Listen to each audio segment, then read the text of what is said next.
तो hello guys, this is your boy Navneet Kumar. तो आज हम लोग एक नई सीरीज शुरू करने जा रहे हैं जिसका नाम है राइज एंड फॉल। तो इस सीरीज में मैं आप लोगों को अलग अलग स्टार्टअप जो कि चालू तो शायद बहुत ही बड़े लेवल पे हुए थे, लेकिन अपनी कुछ गलतियों के कारण धीरे धीरे करके स्टार्टअप बंद हो गए, और ऐसे कुछ स्टार्टअप की स्टोरी और उनकी केस स्टडी मैं आपके साथ शेयर करूंगा, जिसकी वजह से आपको ये पता चले कि कौन कौन सी गलतियां जो उन्होंने की जो हमें नहीं करनी है, जिसकी वजह से हमें अपने स्टार्टअप में कोई प्रॉब्लम ना आए। तो चलिए बिना टाइम वेस्ट किए हम शुरू करते हैं अपने आज की इस वीडियो को।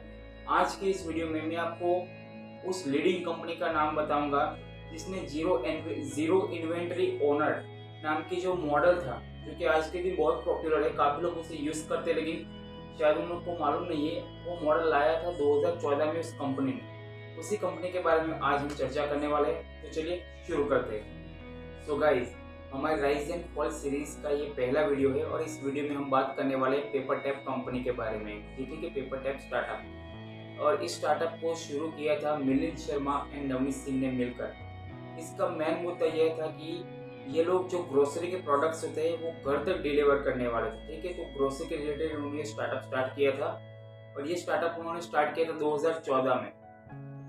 ठीक है, 2014 में इन लोगों ने ये स्टार्टअप स्टार्ट किया था। इन लोगों ने उसी वक्त 51 मिलियन डॉलर्स का फंडिंग रेज किया था, और सिर्फ इसी मुद्दे के ऊपर कि जो कोई भी पीपल अपना ऑर्डर प्लेस करेंगे वहां पे, वो ऑर्डर उन्हें दो घंटे के अंदर अंदर पहुंचा दिया जाएगा। और सिर्फ इसी एक आइडिया के तहत उन्होंने 51 मिलियन डॉलर की जो फंडिंग है वो प्राप्त की थी, और उन्होंने एक बहुत ही बड़े पैमाने पर इस स्टार्टअप को स्टार्ट किया था। लेकिन एंड में गाइस अप्रैल 2016 में ये स्टार्टअप बंद हो गया, और उन्होंने ऑफिशियली डिक्लेयर किया कि वो अब पेपर टैप को क्लोज करने जा रहे हैं। तो ये अब जानते हैं कि क्या वो रीज़न थे, क्या वो उनकी गलतियां थी जिसकी वजह से ये स्टार्टअप बंद हो गया। ठीक है, तो सबसे पहली जो उनकी गलती थी वो ये थी कि उन्होंने अपना जो कैपिटल था उसको अच्छे से डिस्ट्रीब्यूट नहीं किया। उन्होंने ज़्यादातर पैसा मार्केटिंग में और नए जो लोग हैं उनको एक्वायर करने में ही लगा दिया। मार्केटिंग में उन्होंने हद से ज़्यादा पैसा लगा दिया। इस कंपनी की दूसरी गलती थी वो ये थी कि उन्होंने अपने कस्टमर को 70% तक का डिस्काउंट दिया। मीन्स यानी कि अगर कोई प्रोडक्ट मार्केट में 100 रुपये में मिल रहा है तो उसको ये लोग 30 रुपये में अवेलेबल करवा रहे थे, विदाउट एनी फ्यूचर प्लानिंग कि हम किस तरह से अपना प्रॉफिट रेज करेंगे, किस तरह से क्या करेंगे। बस उनको फटाफट से अपने कस्टमर चाहिए थे, तो बस उन्होंने 70% तक का डिस्काउंट दे दिया। और वो जो प्रोडक्ट मान लो किसी को वहाँ पे 100 रुपये मिलता था, वो ये अभी 30 रुपये में अवेलेबल करवा रहे थे, जिसमें उनको किसी भी तरह की कोई भी प्रॉफिट नहीं हो रहा था। इनकी तीसरी गलती ये थी कि इन्होंने डिस्ट्रीब्यूटर से कांटेक्ट नहीं किया। इन्होंने डायरेक्टली जो ग्रोसरी स्टोर्स थे उनसे कांटेक्ट किया कि आप हमें प्रोडक्ट दीजिए, हम आपका प्रोडक्ट आगे बेचेंगे। इसी को कहते हैं जीरो इन्वेंटरी ओवन मॉडल।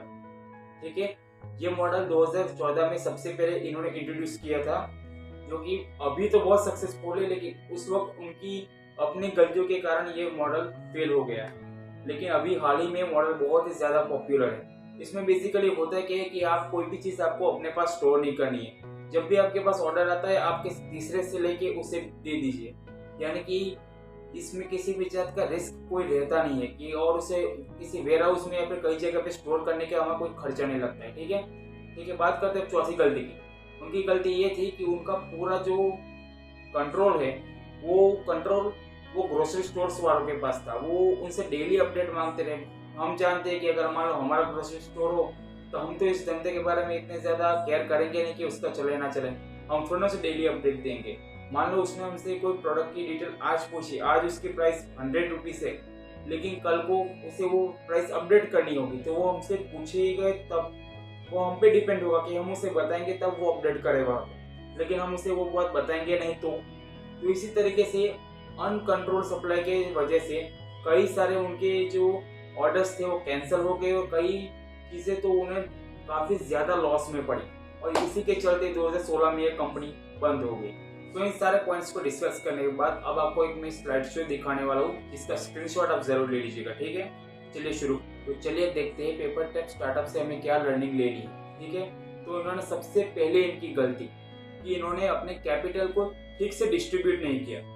हमें जो हमारा स्टार्टअप स्टार्ट करना है उसके लिए हमें अपने कैपिटल को ठीक से डिस्ट्रीब्यूट करना होता है कि मार्केटिंग में इतना पैसा लगेगा, प्रोडक्ट में इतना लगेगा, जो भी हमारा मैन पावर लगेगा उसके लिए इतना पैसा चाहिए होगा। चीज़ों को अच्छी तरीके से डिस्ट्रीब्यूट करना होता है और उसी हिस्से में से उसी चीज़ को चलानी होती है। ठीक है, हम अपने ऐसा नहीं हो सकता कि मार्केटिंग का पैसा उठा के हम मैन पावर में डाल दें, जैसे कि इन्होंने किया कि सारा का पैसा सारा का सारा उन्होंने मार्केटिंग में डाल दिया, जिसकी वजह से इनकी कंपनी बहुत ही ज़्यादा लॉस में चली गई। उनकी दूसरी गलती ये थी कि उन्होंने बहुत ही ज़्यादा हाई डिस्काउंट दे दिया विदाउट एनी फ्यूचर प्रॉफिटेबिलिटी के।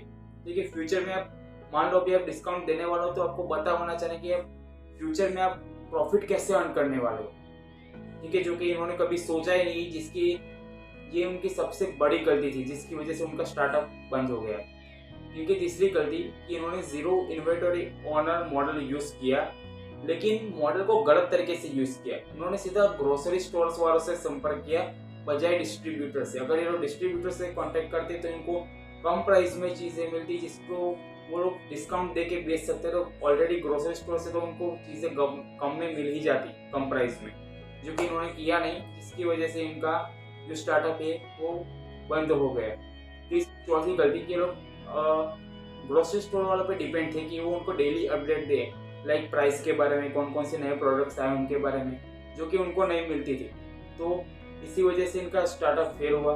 पांचवी और आखिरी गलती कि जैसे कि मैंने आपको वीडियो में पहले भी बताया कि इसी तरह से अनकंट्रोल सप्लाई की वजह से इनको बहुत सारे इश्यूज फेस करने पड़े, कई सारे ऑर्डर्स कैंसिल हो गए और इसी के चलते आखिर में अप्रैल 2016 में इनकी कंपनी बंद हो गई।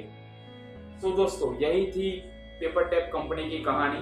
तो आगे भी ऐसी केस स्टडी के लिए हमारे चैनल को सब्सक्राइब कर दीजिएगा। वीडियो को पसंद आएगा लाइक शेयर कमेंट जरूर कीजिएगा।